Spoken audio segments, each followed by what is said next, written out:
All right, well, I guess we got to talk about day one, which apparently I liked more than you, Vinny.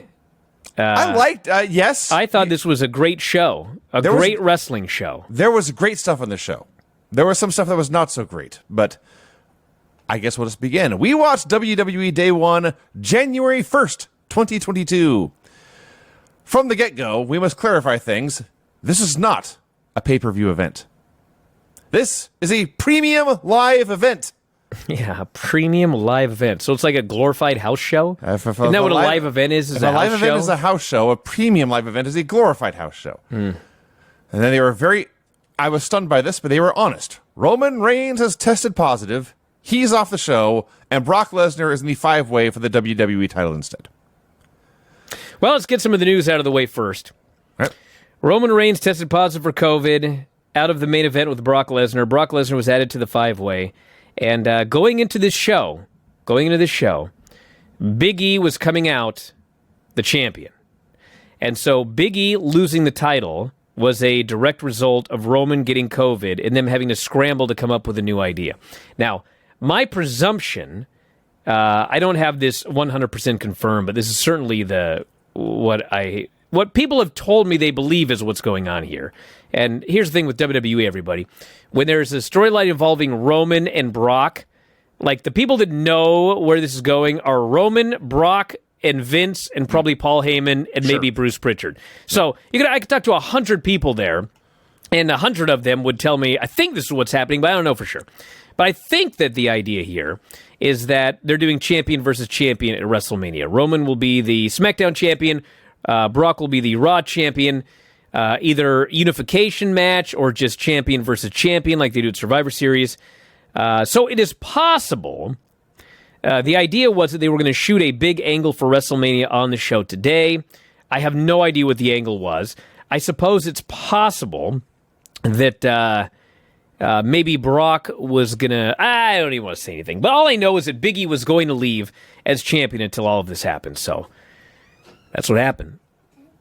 I've got a naked child, Vinny. Go ahead.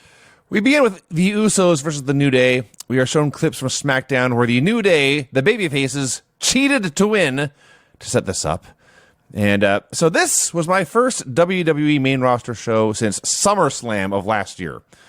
And from the get-go, I don't know if this is a one-night thing or what, but it felt I'm glad everything was handled and the crisis was averted. It felt to me like the camera cuts and zooms on this show were down by like 80%. Until the main event, maybe Kevin Dunn showed up late and there was a lot more then. But by and large, I could actually watch this wrestling show, which automatically made it a great improvement. So we had a long heat on Kofi segment. Match went long enough, in fact, there was a hot tag by King Woods and then another hot tag by Kofi later. There was a "This is awesome" chant, which I bring up because it was very clear there's a very young crowd. A lot of children chanting this. So we're going, the big near falls at the end, it's all going back and forth, and people are living and dying in these false finishes. They're jumping up to their feet. We get a big double hockey fight, and places are going crazy. And then the Usos pin Kofi with a 3D, although McAfee makes it clear that since their gimmick, as they've been there since day one, it is now the 1D. A tremendous tag team match here to open this premium live event.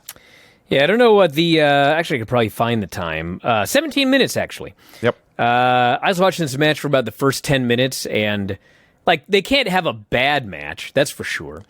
First 10 minutes was like a good match, but I mean... But you've seen it before. How many times have I seen the Usos and the New Day? Quite a few. 500 times. Yep. I'm watching it, I'm paying attention, but I'm also kind of a little bit zoning out. And then we got to the last 7 minutes. They're doing all of these near falls and all of these kickouts.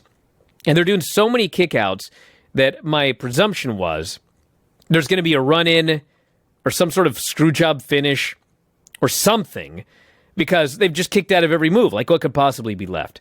And the answer was that what's left is the 3D. And they hit the 3D, and they got the win. And I thought this match was awesome. I would go as far as say this was an awesome opener. Yeah. The main event and the opener, I would go as far as say were awesome wrestling matches. So go out of your way to see those two for sure. Fair. And the other key thing out of this is that you got the New Day, and I realize Big E's a single act now, but he's the or at this point was the WWE champion. And Kofi's the former WWE champion and main eventer. And Woods has always felt like the third place guy. He is the bronze medalist in the New Day. Tonight, man, when he made his comeback, he was awesome. He won this King of the Ring. People are into it, and people very much reacted to him like a true main event guy. And I don't think it's coincidence at the end that Kofi was pinned and Woods was not. So that's all fun. This is a win all around. So apparently there's still commercials in the show if you have the low end version of Peacock. And so to cover up for the commercials, although we also get commercials as paying customers as well, but they play seemingly random personality videos. So I watched a 3-minute Biggie hype video for a show I'd already sat down to watch here. And then Kevin Patrick interviews Biggie. It is just so wacky. Yeah. It's like, oh, for $4.99 you can get the WWE Network, but you will get commercials. But for $9.99 you will not get commercials. You'll get incessant video packages over and over and over again. I was so sick of these fucking video packages. And later, commercials. Yes. Anyway, Big E did a very good promo about how, of course, Lesnar is inserted into the match mere hours before this show, and he vows to find a way he will still be champion. And he was wrong, but it was still a very, very good promo. Kayla Braxton interviews Migos. If you listen to our NXT review, you know that we need Malcolm Bivens here to translate. He was not, and that's all I got. Happy Corbin and Madcap Moss come out to cut a promo and do bad jokes. I did like when Happy said that he is very happy because he is rich and also good looking. Yeah. I'd be happy too. And Madcap tells his terrible jokes, and it is what it is. So it's Baron Corbin versus Madcap Moss. Now, I don't think, Brian, this was a bad match. I do think it's a match where not one person in this sold-out building in Atlanta thought Drew McIntyre was going to lose to the guy doing the bad stand-up comedian gimmick. So it didn't need to go as long as it did. There was a point, in fact, where the first half of this, like, nothing's going on, and McAfee is talking about which position Drew would play if he played football, which is funny, because the other two guys did play football, but they didn't mention that, and McAfee ought to know, of all people. So the crowd's just there, nothing is happening, and McAfee declares, "Nobody cares, I've realized, about Happy Corbin." And then clearly he got yelled at in the headset, because he corrected himself, "Well, they'll care if he wins later tonight." So this thing goes on for a long time, and Madcap sort of catches Drew on a high cross, hits a follow-away slam like Sonny O'Mara, in fact, except Sonny actually caught me. And then he kicks out a future shock, and I'm just wondering where's this going. And finally, Madcap counters one Claymore kick. He can't counter the second one. He is pinned. This would have been a fine Raw match. It felt out of place here on this premium live event. You know, this fella here, I don't want to call attention to him or anything like that, but he said that this match sucked. Let me tell you something, buddy. The match went too long because nobody wanted to see Madcap Moss go that long because he's a comedy geek on SmackDown. But the fact of the matter is, if you actually watch this match and you just watch it as two guys having a match, this was a good match. I would go as far as to call it a very good match. And if you actually watch Madcap, he's much better than he should be given his level of experience. I know he's been around forever, but as far as, like, you know, being lots of reps, main event matches, big matches on television, he's way better than he should be. And he and Drew had a very, very good match. If you want to just, you know, I've seen this happen a million times where it's two guys, you know, so usually it's two guys. Sometimes it'll just be one guy like it was here, but there's two guys that nobody cares about, and they go in there, and people say the match sucks and it's boring, but they say that because of their expectation based on two guys they don't want to see having a match together. This match was good! And if you watch it, Madcap Moss was very good in this match. I liked it. I thought it was good. And then, unfortunately, they did an angle afterwards where they killed Drew McIntyre. Yeah. It was Corbin put a chair around his neck. This was a little bit later on. Mm-hmm. And he took this big metal thing and he Pillmanized Drew's neck with a fucking giant metal gimmick. Yeah.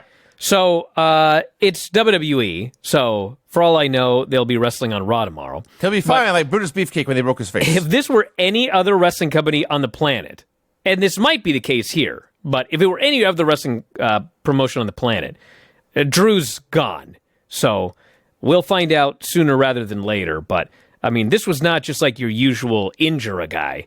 I mean, he Pillmanized his fucking neck with a big metal tree branch. So hopefully Drew's all right. Not like he got injured during the thing, but hopefully there's not, something that's going to keep him out of action. Kevin Owens wants to sulk in peace backstage, but they interrupt him to ask him what he makes of Brock being added to this title match. He points out what a stupid question this is. Now it's a 5-way. You've seen what Brock has done to my best friend and soulmate on Sami Zayn. I've got to find a way to beat him. I'm going to go talk to Seth, he says. Then we get a Seth Rollins video. This time I just saw where I was going, left the room for a while.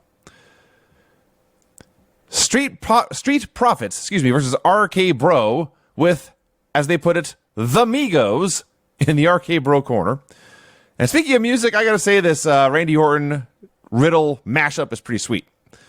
So Randy is just beloved by the people of Atlanta. I don't know if this is the plan going in, but everyone in Atlanta loved Randy Orton. And so the Prophet said, screw it, we're heels tonight. And they just started mocking him, acting like dicks. They got the heat on Riddle forever to set up a hot tag to Randy, which of course is white hot because everyone loved him.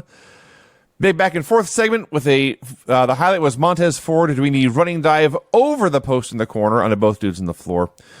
But when he tries the frog splash, Orton dodges, and Riddle hits the pop-up, and Randy catches him coming down with the RKO for the win. And the best part of it is, they do this double team move, and then as Randy goes to make a cover, he points at Riddle to say, good job, dude. And Riddle points back saying, yeah, you pin him, I'll get the other guy. And they won. And it's such a novel thing, especially in this company, to see two good guys who like each other and enjoy each other's company and work well together and mesh and win and then celebrate together. And then the Migos and RK Bro and Street Profits all celebrated together afterwards. This was a lot of fun. It was fun, but and it was a good match, don't get me wrong. But this was a Raw match. Like, you could put this on any Monday Night Raw, and they would have had the exact same match here. Whereas the Usos and the New Day was way better than the same match they would have on SmackDown. So it was certainly not bad. No, it was by the numbers. Everyone looked good. I think it was more just to try to get Migos over than to have a really good match here. And since they were getting that, they just opted to not put in. I don't want to say they didn't put in effort, but they put an effort. It was a good match. It was not as good as it was not a pay-per-view caliber match, given what they would have done on, what do they call this thing? A premium live event. Yeah, this was free television event quality as opposed to premium live event quality.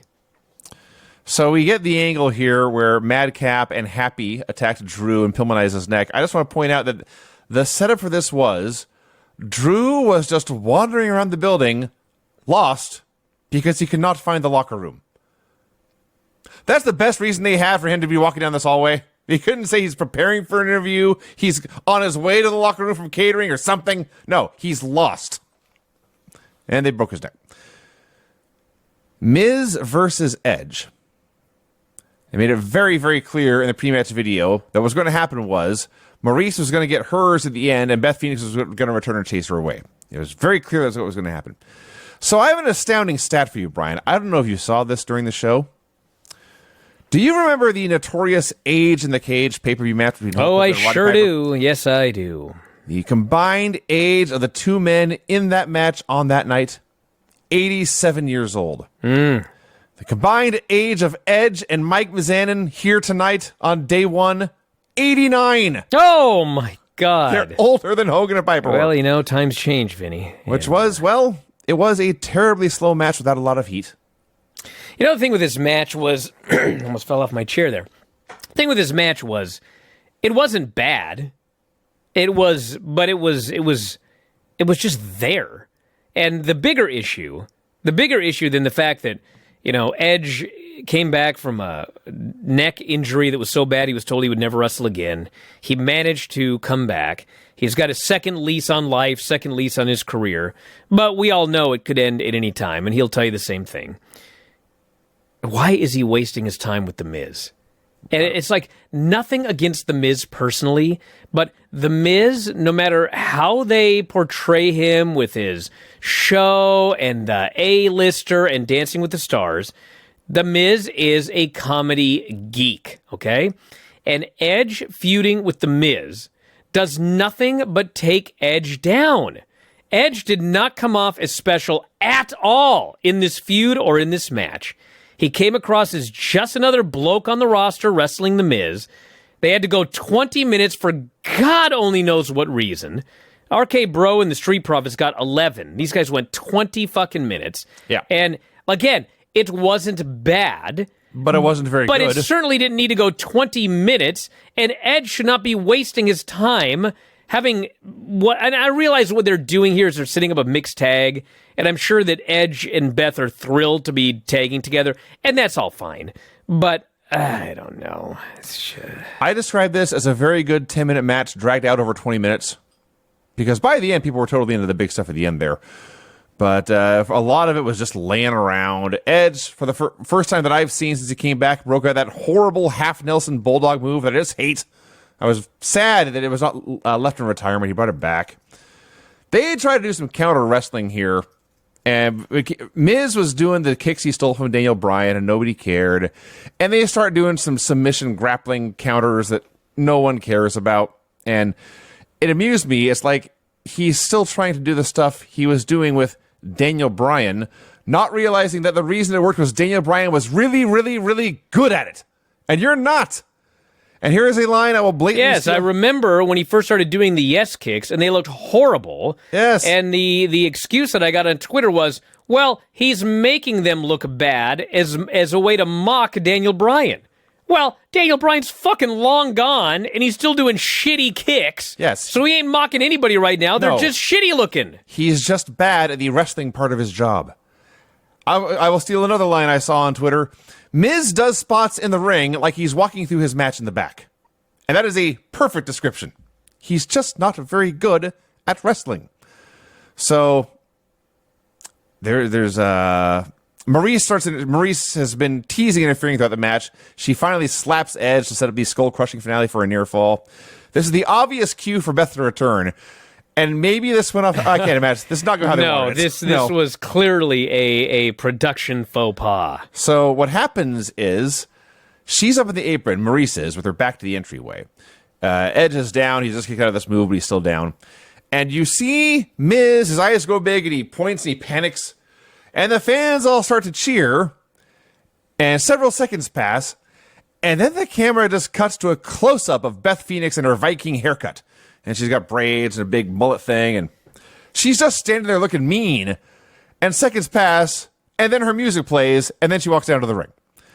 So Maurice runs away. They never even got involved. Miz stares down Beth, who just stares back at him. And, of course, Miz is distracted. He turns around, Edge spears him, and pins him.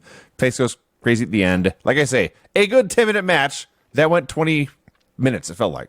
It went exactly 20 minutes. Oh, there you go, then. Yeah. We have Bobby Lashley and MVP doing a promo about Lesnar, excuse me. And this is the point it occurred to me that Bobby Lashley has wanted a match and or a fight with Brock Lesnar forever. Forever and ever, he's wanted to get involved with this. And now, due to random circumstance, it finally happened. And based on the final few camera shots of this show, it's not going to be the last time. So, MVP talks about how Bobby's not afraid. He welcomes Lesnar to win. Now he can win the WWE title and slay the Beast in the same night. And Lashley says he's looking forward to feeling Lesnar tap out. Liv Morgan versus Becky Lynch. So I thought this match was a couple things. Very, very good. Before we get to the match itself, I want to say two things. I don't know if you were, you may have been dealing with your family there, Brian, but I mentioned earlier in the show, the last WWE main roster show I watched was SummerSlam, which was when Becky made her big return as the biggest star, biggest, most popular, most beloved babyface in the company, and then screwed Bianca, and now here we are, and it's amazing to see. That's number one. Number two, one of the announcers mentioned here that if Liv did not defeat Becky here in this championship match, in my opinion, he says, it's straight to the back of the line. Yes, that is how it should work. That shouldn't be a hot take. That's how sports are designed to go. Well, we got a problem because she didn't beat her. I think she's talking about the back of the line. Well, I don't know. Well, here's the thing. So they had this match, and it was a very, very good match. And the thing that I got out of this match more than anything else is Becky really likes Liv Morgan. Okay, yep. She gave her everything, and she sold her ass off for Liv Morgan. To the point where I knew that, like, Liv's not winning this match because Becky's she's just giving her everything and she's selling. She's doing everything she can to try to get Liv Morgan over. And so finally they do this spot at the end and they're near the ropes and Liv has this move off the ropes, the Oblivion. Okay. And so she goes for it. But Becky counters it and she gives her the Uranage, the manhandle slam. And she's supposed to cover her and pin her with her feet on the ropes. That was the plan. Which I presume is to set up the next match. The problem is she's too far away. And she reaches and she stretches and she just can't get these fucking ropes. And the ref's counting. And so Becky Lynch pins Liv Morgan clean in the middle of the ring. They show the replay. And I don't know if the announcers are like out to lunch or what. But they show the replay. And someone all of a sudden knows, they go, oh my God, she was even trying to get to the ropes. But she didn't get it, they say. It was clean as a sheet. I thought, oh God. And so, I mean, I presume it's WWE, it doesn't fucking matter. They're just going to do another match anyway. But they did this big, long match. Becky did everything in her power to give everything she could to Liv. And then she accidentally pins her clean. Oh, God. What can you do? Welcome to 2022, everybody. No better so far than 2021. Not for them. So, the first half of this match. Now, as I mentioned, I don't watch Raw, but I gather that the storyline here was that Liv was the giant underdog, and like she didn't belong, and that's what they were trying to tell. And regardless, I don't know if that's I may be wrong on that, but what happened was this match began, and for the first 8 minutes, nobody cared about nothing. They didn't care about Liv getting beat up. They didn't care about Becky selling. They didn't care about Becky cheating to take over. They didn't care about Becky being arrogant. They didn't care about anything. And I thought to myself, this is not very good. Why is it going so long?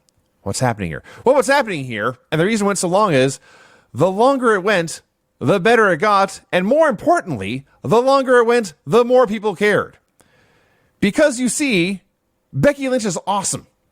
There's a point here, if you go back and watch this, when Liv is making her big giant comeback. Liv, by the way, as part of this comeback, is Becky was up in the corner, and Liv is going to do the spot where you run up and springboard off the middle rope and flip over into a sunset flip powerbomb, which I've seen 100 times. It's never looked cooler than when Liv did it here. And then Liv does the big giant running tope, and Becky catches her and goes to the ground, and then you can hear her telling Liv, okay, fire up now. And Liv fires up, and the crowd face goes crazy. So I think Becky had a lot to do with putting this match together and how it went down, and I don't say walking Liv through it, but she was in charge. She was the ring general in there, and that's why it was so good. And people were going crazy by the end. And the reason I go through all this rigmarole and telling you all this stuff is that the sign of a good wrestling match is when people don't care about it at the beginning, and they do care about it by the end. And I assure you, by the end of this match, people cared. And so by the end, it was excellent. It just took a long while to get going. We have another interview with Seth Rollins. Complains about how this is going to be his one-on-one match. Now it's a 5-way, but he'll still find a way to win. We get clips of poor Ridge Holland. Oh, this poor guy. God help me. He's cursed. His nose explodes in a tag match in the dark match, and so Sheamus then would have to go to 2-on-1, and that's a terrible story because he's a heel, so he lays out poor Ricochet with a white noise on the floor. Had to find a way to take him out of the match. And then he beats Cesaro. Now it's 1-on-1, and so Sheamus and Ridge Holland won a tag match. We have our first entrant into the Royal Rumble. In the year of our Lord 2022, it's Johnny Knoxville from Jackass. Yeah. You know, it's too bad that Johnny Knoxville couldn't enter that women's Royal Rumble because they ain't got no women. I maybe Did he clarify? Maybe that'll be the swerve. It could be, yeah. Yeah, stranger things have happened. Main event, WWE title, Big E versus Kevin Owens versus Seth Rollins versus Bobby Lashley versus Brock Lesnar. So they did the 3 Raw challengers, and then Big E, the champion, came out fourth, and then Brock came out last, which annoyed me at first, although Brock's reaction just blew everyone else away, so that's why they did it. So this is the match I noticed where there was way more zooming and camera cuts than usual, so maybe Kevin Dunn showed up late, or maybe he only does main events now. I don't know.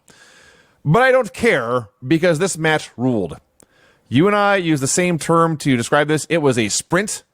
This was 5 dudes spamming finishers like little kids playing wrestling video games. This was like one of those Lesnar matches that Heyman helps put together, where it's just finisher, finisher, finisher, finisher, finisher, finisher, finisher, finish. And you had 5 guys. Yes. That's a lot of finishers. Mm-hmm. That's a lot of finishers on the outside. That's a lot of rampant violence. I thought this match, this reminded me of, although as great as it wasn't as great as what I'm going to say. The Goldberg-Lesnar match at WrestleMania. In some ways. That went 5 minutes and was fucking one of the best 5-minute matches I ever saw in my whole life. What did this go, like 8 or 9? This went longer than that. 8 minutes. I think it was supposed to go longer, but here's a lesson, everybody. If you're in WWE and you happen to be listening to this and you put these matches together, these matches don't need to go long. They only need to go as long as they need to.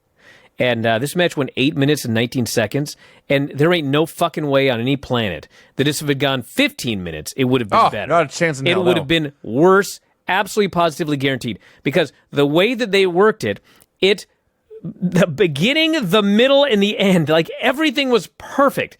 There wasn't too much, there wasn't too little, there was exactly enough when they got to the finish. So 8 minutes was a perfect length for a Brock Lesnar 5-way killing dudes. And it's funny because even though it was only 8 minutes, it actually felt longer, even though it wasn't, because, they put Lesnar out of action early, and then he made his big comeback there at the end.